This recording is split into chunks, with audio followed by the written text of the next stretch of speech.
የአሜሪካው ምክትል ፕሬዝዳንት ከፓኪስታን ጠቅላይ ሚኒስትር ጋር በፓኪስታን ዋና ከተማ እስላማባድ ዛሬ ተገናኙ።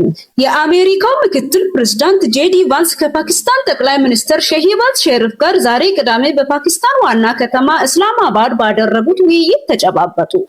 የፓኪስታን ጠቅላይ ሚኒስትር ጽህፈት ቤት መጽሔት ሮይተርስ የአሜሪካው ምክትል ፕሬዝዳንት ጄዲ ቫንስ ከፓኪስታን ጠቅላይ ሚኒስትር ሼህባዝ ሸሪፍ ጋር ዛሬ ቅዳሜ ከኢራን ጋር ድርድር ከመጀመሩ በፊት መገናኘታቸውን ከምክትል ፕሬዝዳንቱ ጋር የተጓዙ ጋዜጠኞች ዘግበዋል።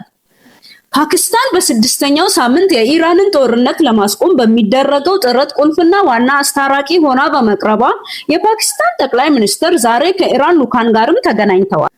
ቫንስ ለሁለትዮሽ ስብሰባ ከልዩ መልእክተኛ ስቲቭ ዊትኮፍ እና ከፕሬዝዳንት ዶናልድ ትራምፕ አማች ጃሬድ ኩሽነር ጋር ተገኝተዋል። ሸሪፍ ሁለቱም ወገኖች ገንቢ በሆነ መልኩ ለመሳተፍ ያላቸውን ቁርጠኝነት አድንቀዋል። እነዚህ ውይይቶች ለቀጠናው ዘላቂ ሰላም እንደሆነ እንደ አንድ ድንጋይ ሆነው እንደሚያገለግሉ ያላቸውን ተስፋ ገልጸዋል ሲል የጽህፈት ቤት ዜና በዜና መግለጫው ላይ ጽፏል። እንግዲህ ጦርነቱን ለማስቆም በፓኪስታን አማካኝነት እየተደረገ ያለው የሰላም ንግግር መጨረሻው ምን ሊሆን እንደሚችልና ከተሳካ ምን ይፈጠራል፣ ካልተሳካስ ደግሞ ምን ሊሆን እንደሚችል ሀሳብ አስተያየታችሁን ጻፉልኝ። እውነተኛና ትክክለኛ መረጃ ለማግኘት አካውንትን ፎሎ ማድረግ እንዳይረሳ። በሌላ መረጃ እስኪመለስ ድረስ ሰላም።